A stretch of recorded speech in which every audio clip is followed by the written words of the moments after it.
Welcome back to the Glen Alex Show. I am your host, Glen Alex. And each episode of the award winning The Glen Alex Show focuses on a different aspect of health because you are a whole and all of you matter. And I am on a mission to help you be joyful, connected, confident, and complete. The life experience I call Wellth, Wellth, which is health plus other riches. So please keep in mind that when we find balance on the physical, mental, emotional, and spiritual levels, then the world will be harmonious and safe for all of us.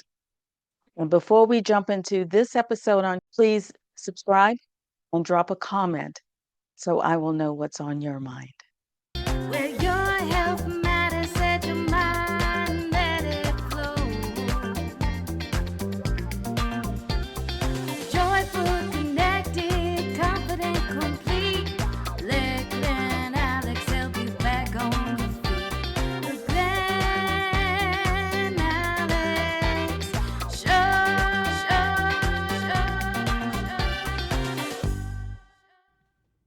Please help me welcome my guest, Matt O'Neill, to the Glen Alex Show.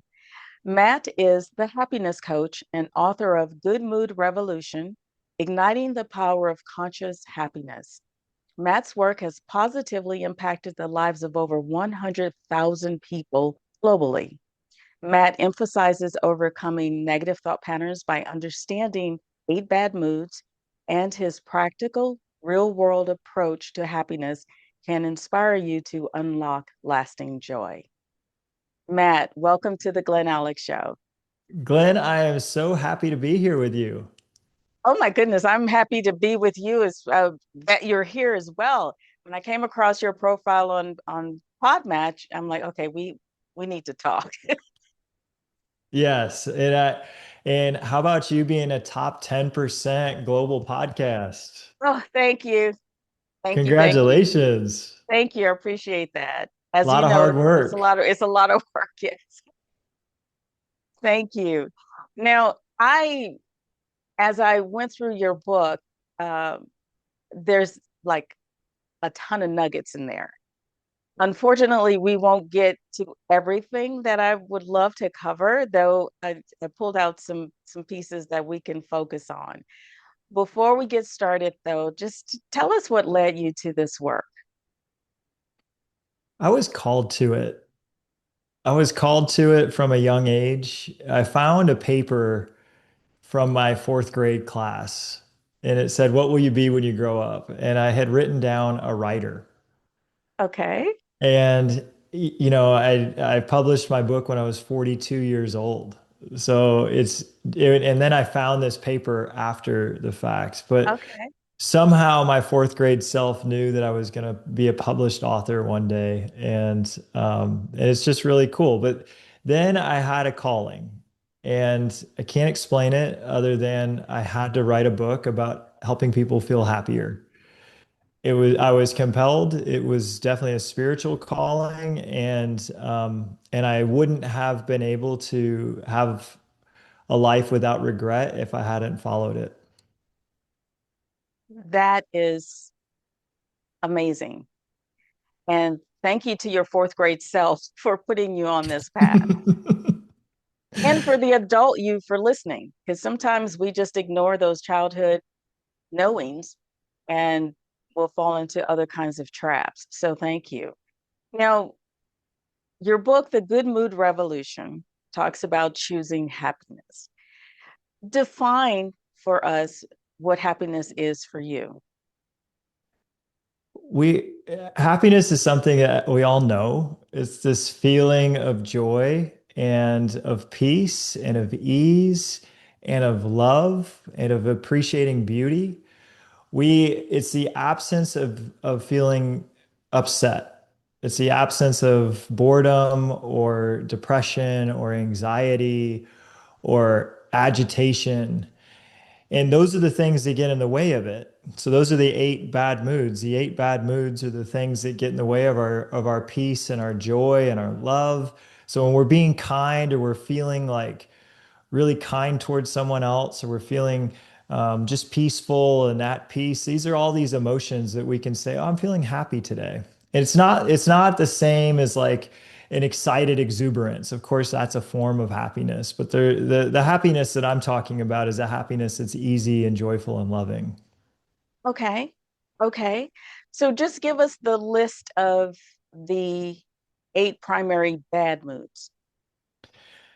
There are many bad moods, but they're all going to fit into one of these 8 categories. Okay. And each of the bad moods has a signature lie, a thought pattern that we believe.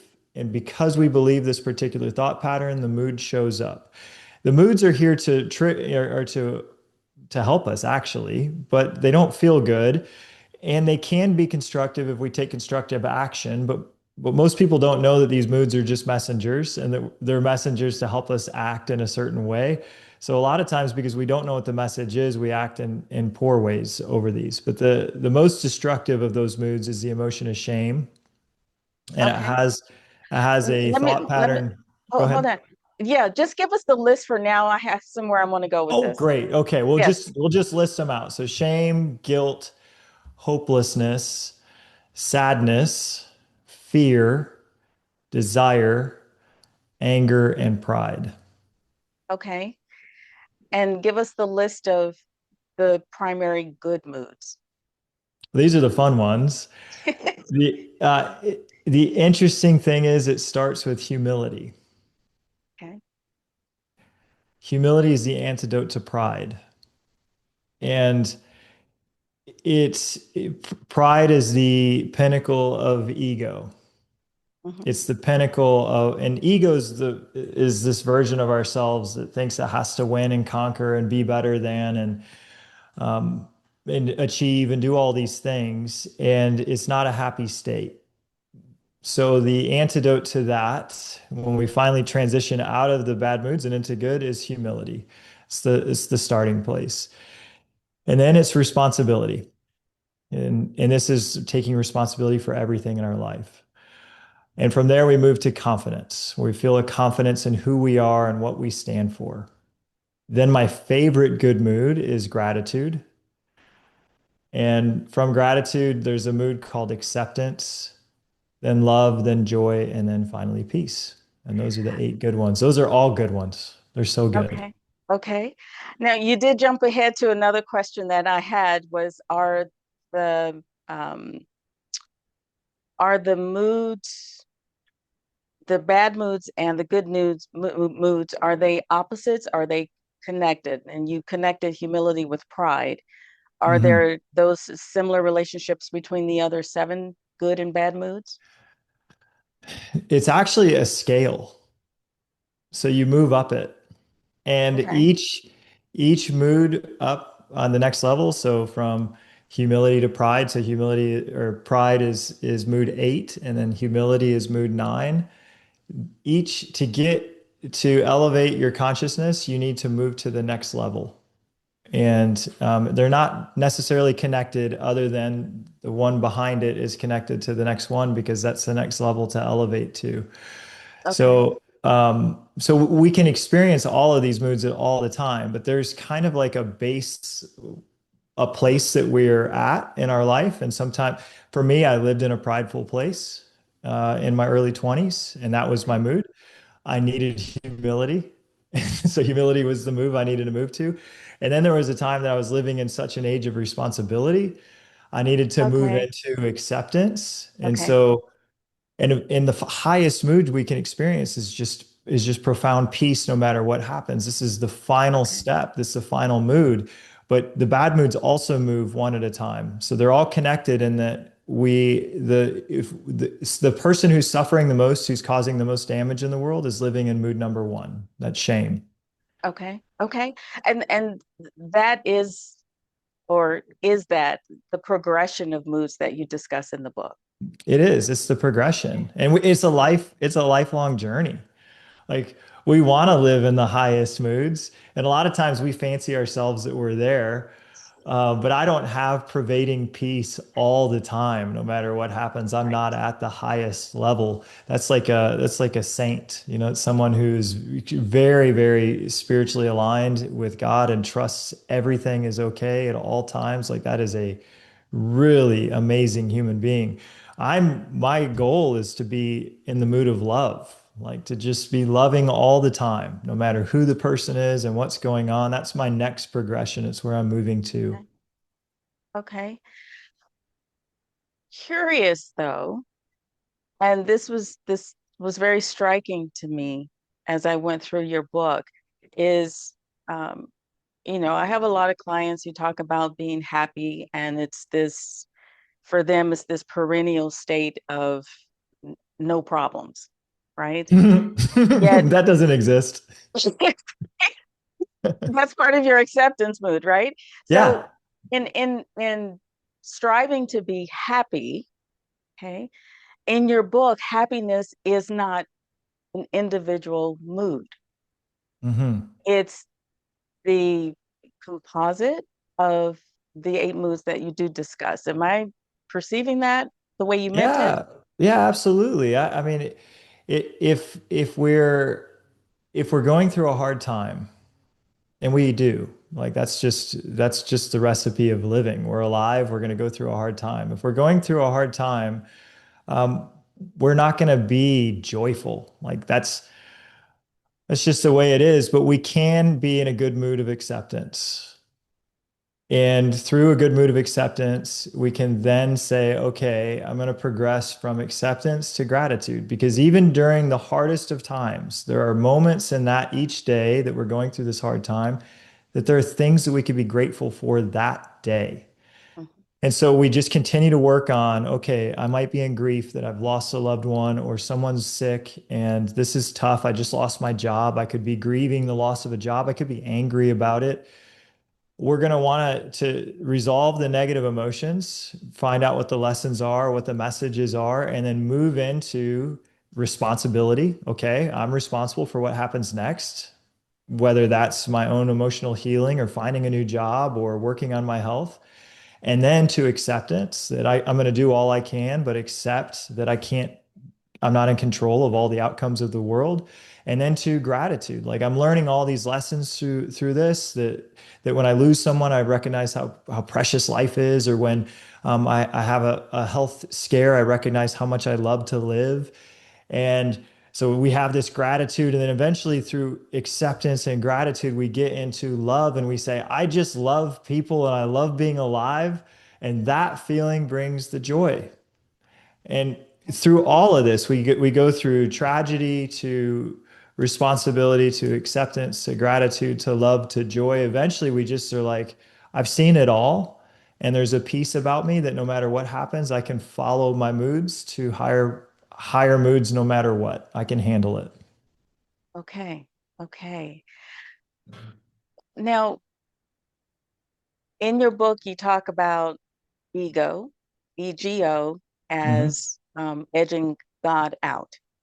And the ego is just this big fat liar. Yeah, right. There's no other way to describe it. And it tricks people into buying into false and unrealistic thoughts and expectations, which actually lead to more problems. So, in the way you just described, the progression of moods from humility to peace, to that profound peace, the underlying glue is God, a higher power, Yeah, something greater than we are individually. absolutely. 1,000%. And I didn't know this. I didn't know that that was the answer to happiness until humility.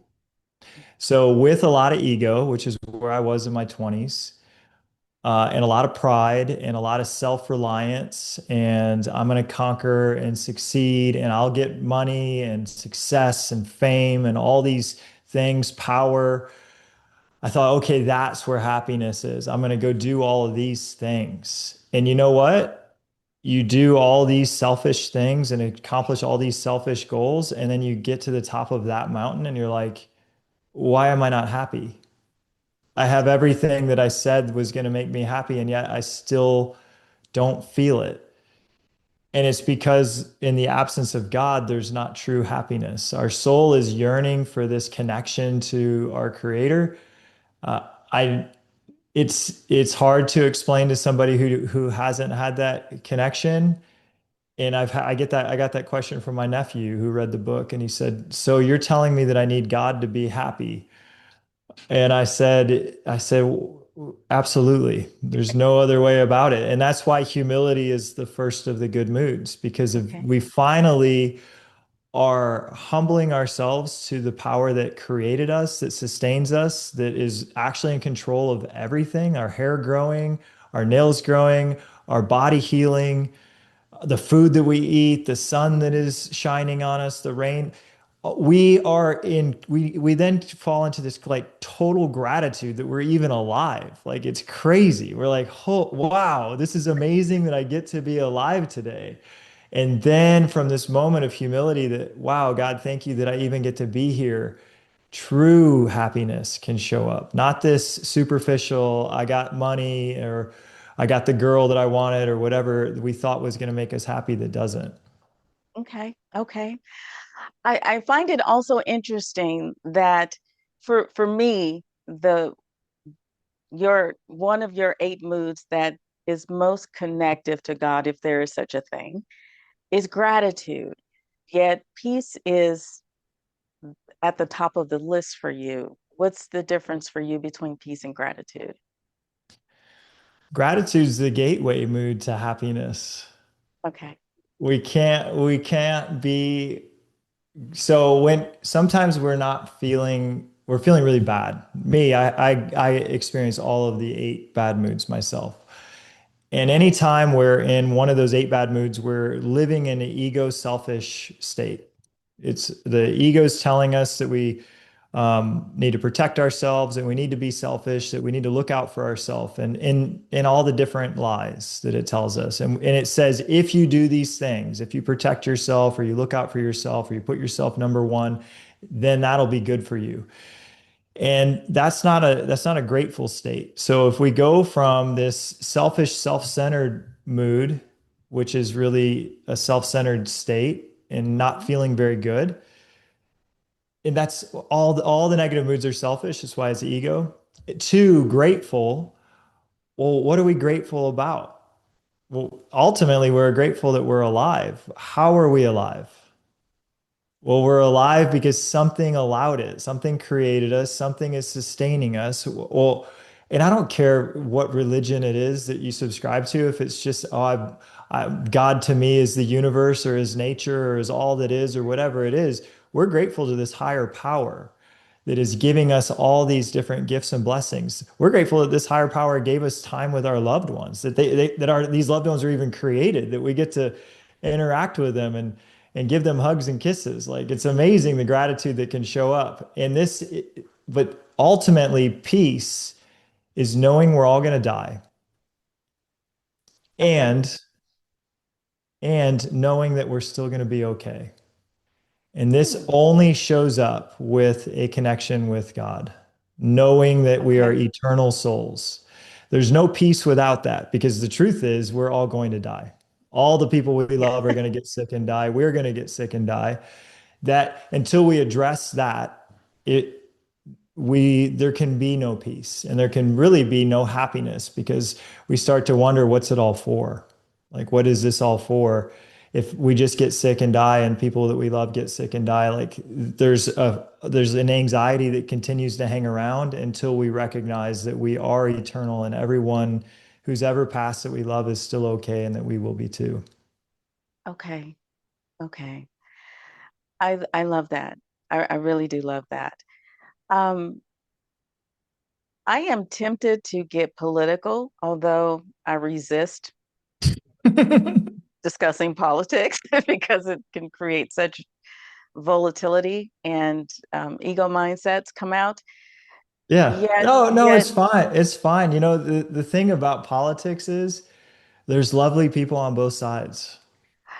there are. And so, what is it in your mind that is keeping us from recognizing that and accepting the virtuousness of all humans because we were, I don't know, created by the same source.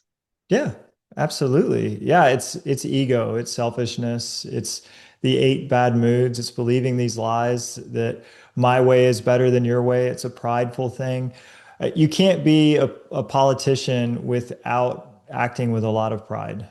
You Hmm. have to win. You have to win, and to win means you have to beat everybody else. So just the person we're not going to elect somebody that doesn't want to win. Correct. Because they won't win, they'll lose. And so there's already just the realm of politics is elevating very prideful people. So you put two prideful people in a room together and they're going to argue. And then all the people that are really, really also prideful themselves that their way is the right way and the other way is the wrong way love to listen to that. And then they banter about it. And then they love to listen to the banter. It's just pride. None of it, we're not going to get anywhere with those emotions. But I can love somebody caught in pride and recognize that they're not happy and that they're suffering and that they're trying to do the best that they can. And that they really do believe these lies that their way is better than everyone else's way, even if it's not true. They believe them, and so I can still have love for them and compassion for them. Okay. But then acceptance, because here's the thing: I can't do anything about it. True. Whoever's elected, sure, I can make my vote, but whoever's elected is going to be elected, and then they're going to do what they're going to do, and I just have to do what I'm going to do, which is be the best light that I can be in the world. Let me just be a light today to whoever I touch. But getting wrapped up in who's arguing about what's right and what's not right is just going to take me into negativity. Okay. Well, given that perspective, that brings to mind um, a connection between not accepting what you can't control and that some things will continue regardless of your vote, etc. Being in a position, in a mindset that you're not accepting the world as it is, and moral outrage. Mhm. Is there a connection for you between those two? I don't have moral outrage. Well, It to be outraged, we're already in the emotion of anger. of anger, yes. So the emotion of anger is one of the more positive bad moods because we can get to the point where we say, I've had enough and I'm going to make a change, Okay. which we've needed those people forever. We needed Martin Luther King Jr., we needed Gandhi, we needed people that got to the point that said, this is enough and made Okay. a change in the world. The only time I'm going to allow myself to get angry is if I'm ready to go make a change about something. But if I'm Hmm. just going to sit here and be raging about something that I'm not really going to get involved in, and I'm not going to get involved in if the Republicans are right or if the Democrats are right, then I'm just making myself angry and I'm no longer a light and I can't lift up other people. Okay. So I avoid them. I just I I don't look at the political things. If someone is on social media and they make political posts, I mute. I don't need it. I just don't need the Okay. arguing. Okay. And that's what it's But there are things I'm very passionate about. I'm passionate about children who are sick. I was on the board of Make-A-Wish for 6 years. I just was at the Make-A-Wish ball. Like there are causes we can do something about the causes we're passionate about that we're willing to Mhm. do something about. Yeah, anger absolutely can be a call to action. Yet, what I'm getting a lot of people who are just steeped in anger and just are complaining and whining and complaining and whining and not moving into any constructive That's a action. trap. That's a It's a that is huge a trap. it's a it is a is each bad mood has a trap. What the trap of anger is it feels so good to be Because right. I'm powerful. Yes, Yeah, and they're wrong and I'm right and it's a sweet feeling of I'm going to get revenge and they're going to get what's coming to them. So there's a sweetness to being outraged, but yeah. it's a trap. unless we're going to so this is what the way that I view anger as a positive is if I get angry and I look at myself and I look in the mirror and I say, what am I going to do? I never want to get angry and say that person should change because I have no Yes. control over that. Yes. I want to get angry about something that I haven't done and say, what can I do better? How could I live this value that I want them to live? So if I'm saying that person's living wrong, well, that's just a clue for me about how I want to be. So how could I be more of what I want? Hmm. And then I can be that change I want to see in the world. Okay. And collectively, if more individuals did that, That's why I wrote the book, Glenn. I know if we all elevate. So it is all about this progression of moods because if the world continues to get happier and more and higher consciousness over time, but okay, we're still at like 7 out of 10 people are living below the line of good moods. So okay, 70% of the world is living in these prideful, egotistical, emotional states, or sad or depressed or anxious or angry or frustrated. That's just where we're at, which is why the most popular news headlines are feeding on our fear and the yep, most popular television shows are anxiety riddled and like that's just where the consciousness of humanity is. But over time, humanity is actually getting more and more and more and more conscious. Look at how much tolerant things are, even since the 1960s. yeah, I mean, and now we're more tolerant of all kinds of different people and all kinds of different things. I'm not saying that we're a perfect society, but we're moving more in that direction. So I have a lot of hope for the future. okay, okay, very good, very good. Um, excuse me. Now, I don't want to give away your book. Let's I, give I, away I it. want, I I want, want I to want, teach anything that's valuable. I know, I get it. Yeah, although I want people to be intrigued enough to go and read your book and do the exercises and work through it themselves. Mhm. Now, you do give tips on how to reframe the lie and how to work through the lies of ego. And so there were five that stood out for me of the moods. So I'm going to um, tell you the tip that you give, and I want you to expand on it. Great. I'd love Okay. this. Okay. So the first one is wins. Count your wins. So, count your wins is the cornerstone habit that I used to become a more positive person. Okay. I was really hard on myself growing up, like demanded perfection, perfectionism, type A personality, achiever. And I was really hard on everyone around me. Okay. So, how we treat others is a window into how we're treating ourselves. Or another way to say this is how someone's treating you is a window into how they're talking to themselves.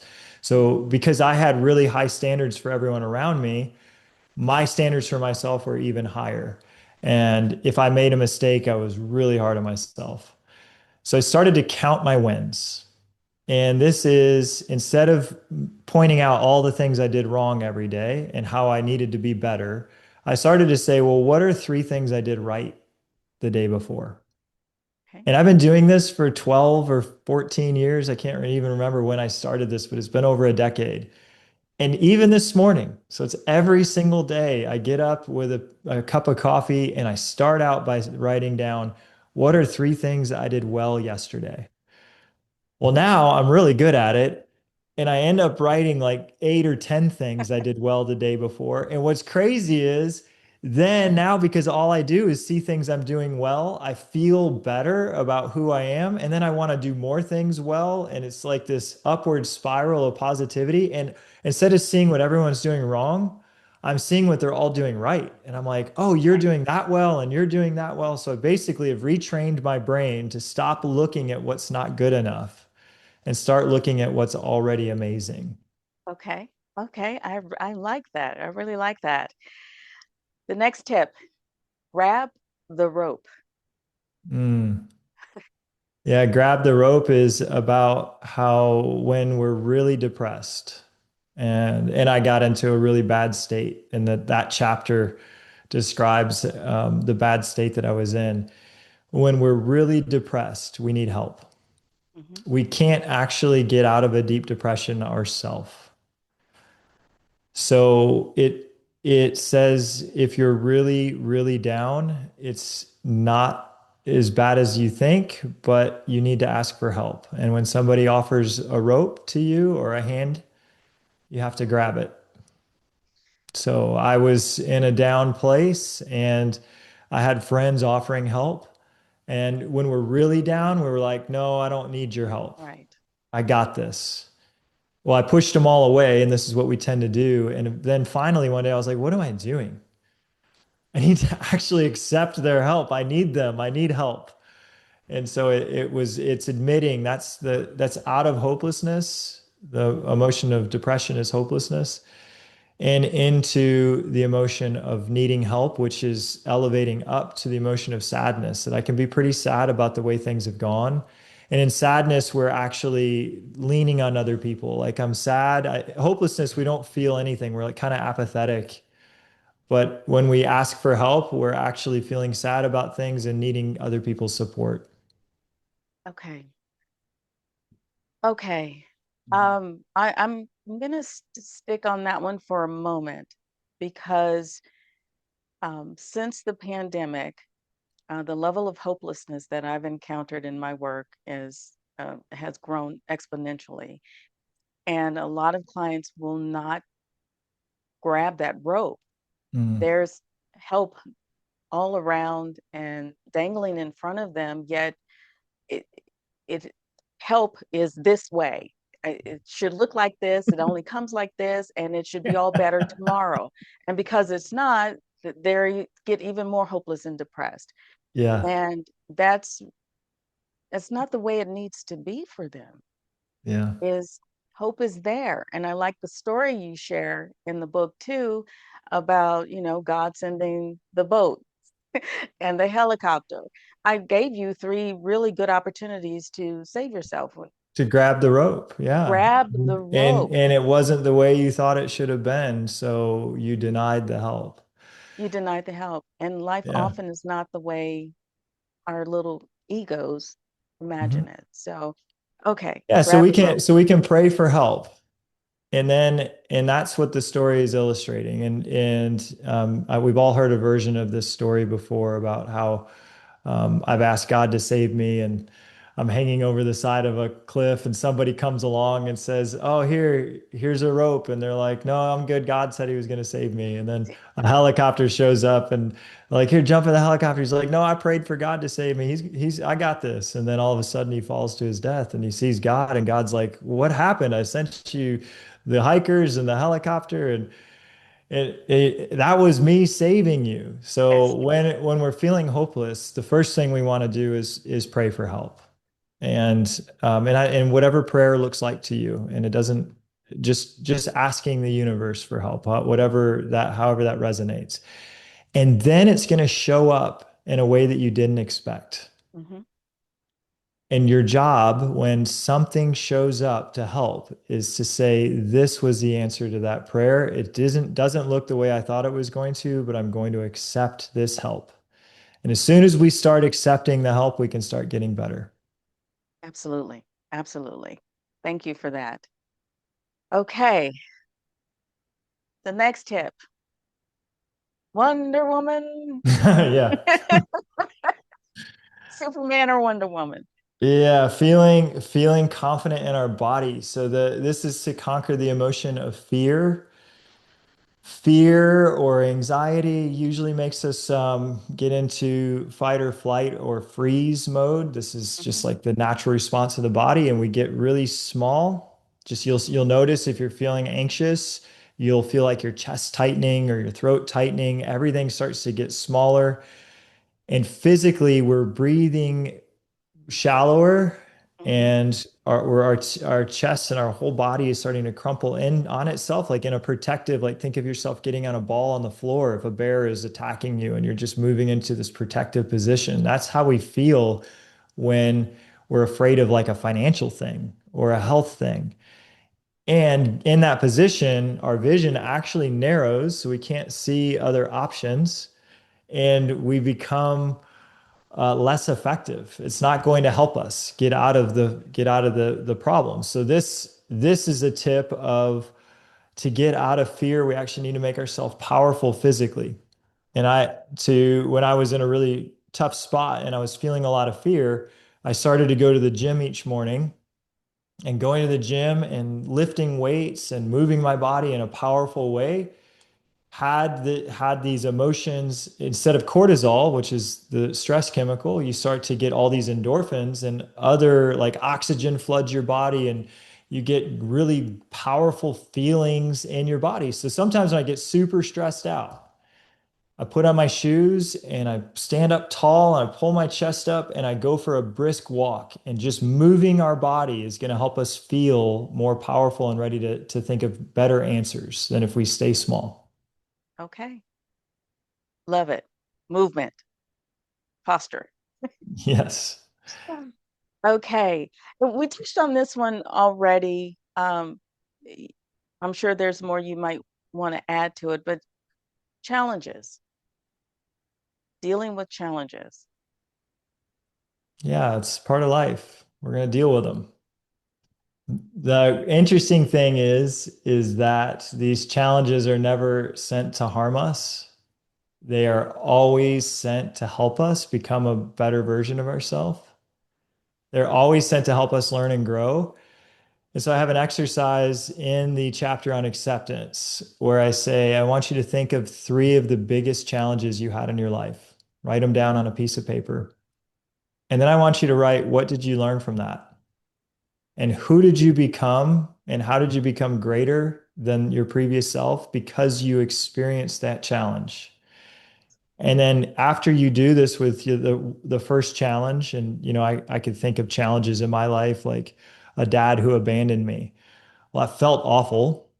It felt awful to be abandoned and think I was unlovable and that I didn't deserve a dad. But then what happened is what I learned from that was that I needed to be responsible and take care of myself. And then I became very responsible as a human being. And because of that, I started to achieve. And then because of that, I had good things that came to me in my life. And then eventually I'm like, wow, okay, well, I'm pretty broken emotionally because of all these beliefs I had about not being lovable. And then that led me on a whole path of learning all about emotions. And then I write this book about how to be happy. What if I had had this dad who treated me the way I wanted? The book wouldn't be here. My life would be It would be completely different. different. So Yes. ultimately, you look back at these challenges and you say, I wouldn't take them back. I don't want to relive it. But what I learned and who I became made me a better version of myself. I wouldn't take it back. And so then you look at that and you say, okay, well, if all of that, if that's true for all my past challenges, then this current one I'm going through right now, I'm also going to learn, grow, and become a better version of myself. And so can I be blessing the challenge that I'm going through? Can I say thank you for this challenge because it's helping me become better? Okay. Okay. Very good. This one really grabbed me as well, personally and professionally too. And it's about raising the upper limits of happiness. Yeah, What this on earth is is that about? so is such a cool concept that our happiness is like a thermostat, and that if we get too, and the thermostat was set when we were kids. Hmm. So when I was a kid, I watched the way that my mom and dad interacted, and they would blow up and fight. And so we learn a lot of our personality is formed before the age of 7. There's a lot of science behind that. And so we don't even know it, but we become an adult and we have a thermostat in us that we're only allowed to be so happy. And then if we get too happy, we have to do something to bring our happiness back down. once you see this, you can't unsee it, and you see yourself doing it, and then you watch your friends doing it, and you're like, wow, man, they're Wow. totally sabotaging this beautiful thing they've got going on right now because they felt things got too happy and they're like, "Ah, it doesn't Yes. feel comfortable. I better knock it down a few pegs." Yes. And that's the happiness thermostat. And when I learned about it, I was a guy named Gay Hendricks wrote all about this, and I can't remember the book that it was in, but Gay Hendricks is a wonderful author.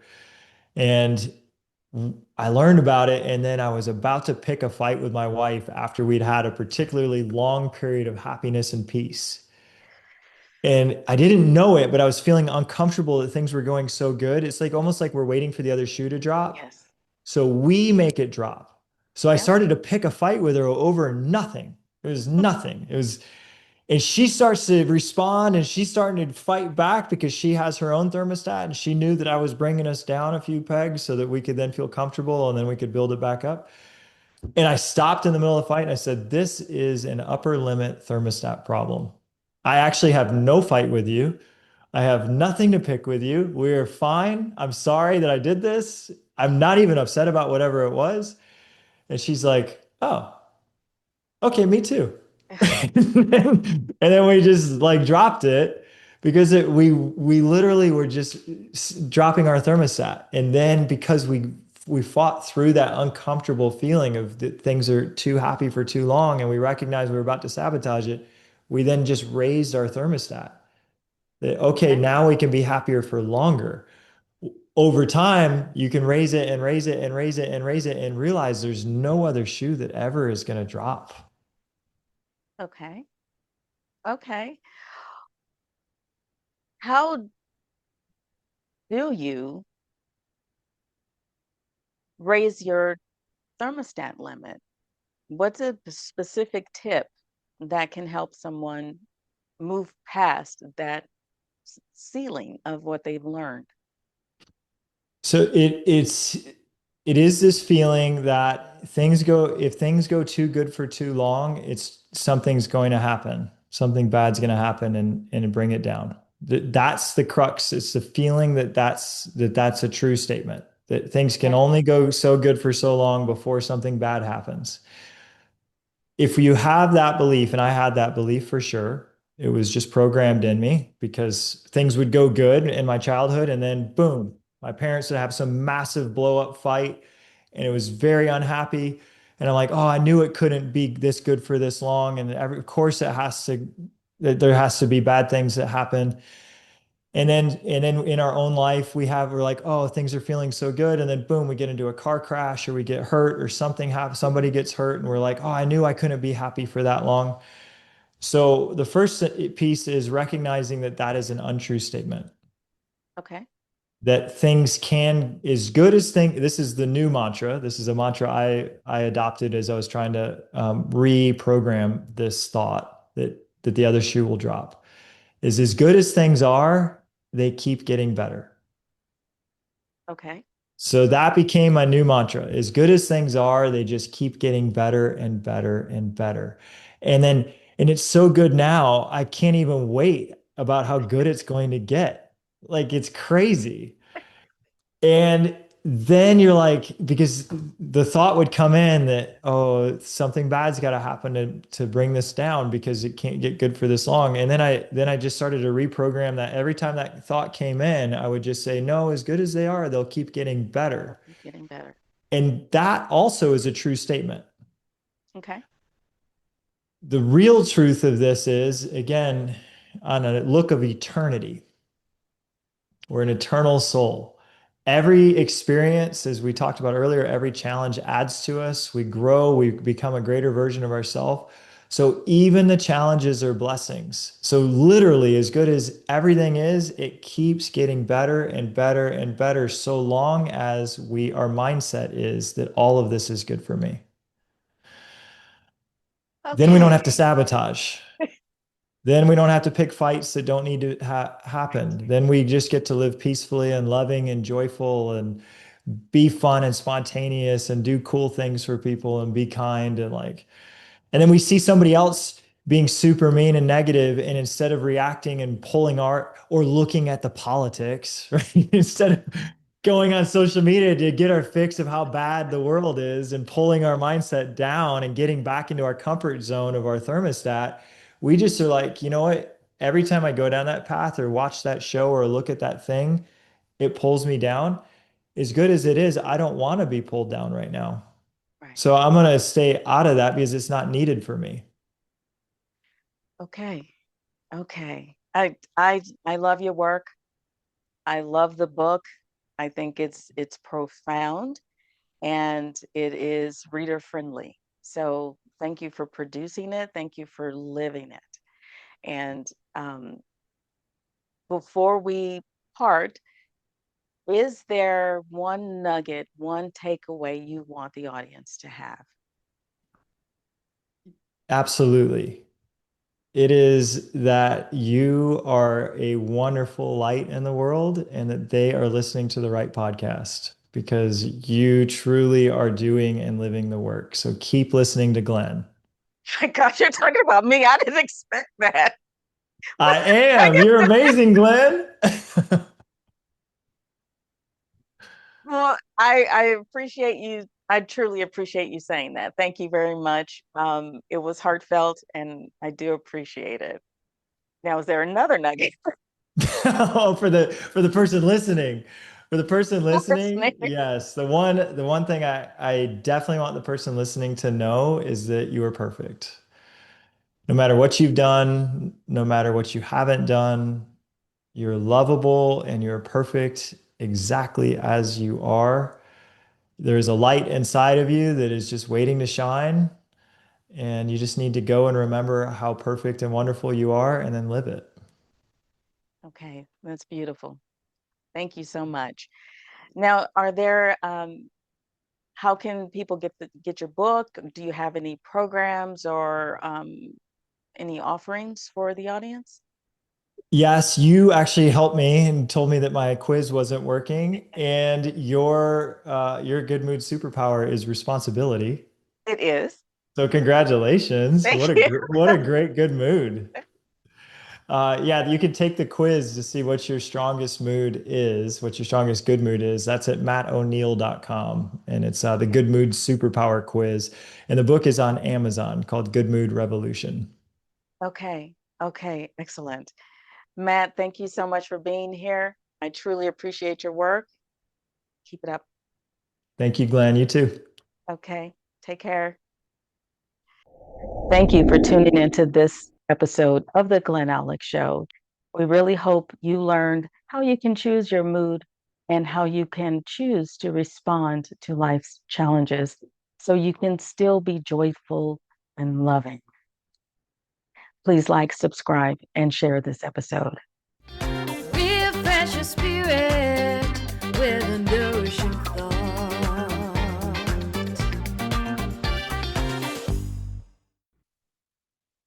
Please allow me to leave you with this nourishing thought. George Sheehan said, happiness is different from pleasure. Happiness has something to do with struggling, enduring, and accomplishing. You know, the law of attraction says that what you think about the most is what you get. Focusing on what's wrong, missing, or lacking actually produces more of it. So if you truly want peace, joy, love, and harmony in your life, then choose it, then behave it. You see, it's not enough to just say, I want. Action, actions that support and nurture your desire are required to make it happen. Please don't get me wrong. I am not talking about pretending that everything is okay when it's not, nor am I talking about ignoring issues. Life happens and human emotions do get triggered. However, when challenges arise, and they will, you can choose how to respond to them. For example, I once vented to a friend about someone who was disrespectful to me. After a while, a friend said, you know, you can let go of that anger. I thought about it, then responded to her with, I will when I'm through with it. Not long afterward, I chose to consciously process my anger, was able to release it, and then reset to my typical joyful mood. Yes, stuff happens. Still, you can choose how to respond. And you can also choose your mood and happiness by focusing more on what you do want. To learn more about your emotions, moods, and choices, please connect with today's guest and visit glenalex.com, book your complimentary consultation with me, and order your signed copies of my books, Living in Total Health and Living Boundaries. Then stay tuned for the next episode of The Glen Alex Show. And until next time, please be well.